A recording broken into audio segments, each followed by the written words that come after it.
11월 26일 두 번째 강의를 시작하겠습니다. 어떻게 하면 기침이 계속, 요새 감기 걸린 사람들이 많은데 기침을 멈추게 할 수 있느냐. 기침을 멈추게 하는 방법. 이게 홍파수로 되는 겁니다.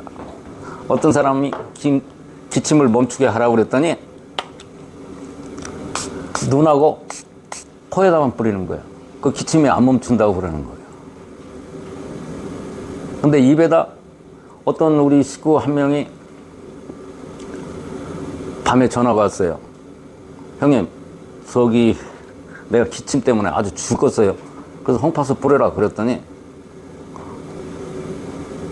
뿌렸대요. 근데 아침이 돼도 밤새도록 기침을 하고 아침이 됐는데도 또 기침을 계속 더 하더라 이게. 그래서 이것을 이렇게 뿌렸대요. 자, 한번 보세요. 입에다 뿌릴 때 숨을 들어 마시면서 숨을 들어 마시면서 홍파수를 뿌리는 거야. 숨을 들어 마시면서 뿌렸더니 기침이 멈추더라. 이렇게 연락이 왔어요. 이게 홍파수가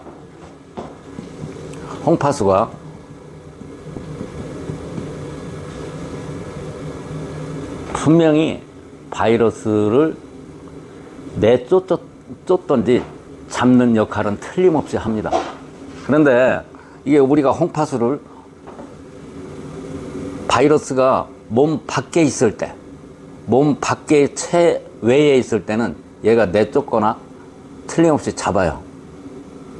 근데 감기가 오래돼서 신체 내부로 바이러스가 침입을 했을 때는 대책이 없는 거예요. 그러니까 재채기를 한다거나 기침을 할 때는 바이러스가 우리 체외에서 깔짝깔짝 피부를, 점막이나 피부를 건드리는 거예요. 그러니까 기침을 심하게 할 때는 이것을 어떻게 해요? 뿌리는데, 입에다 뿌리는데 숨을 들여 마시게 하면서 뿌리면은 어디에 들어가는 거예요? 기관지에. 재채기를 하는 것은 기관지의 점막을 바이러스가 건드리기 때문에 기침을 하는 거예요. 아셨죠? 그러니까 숨을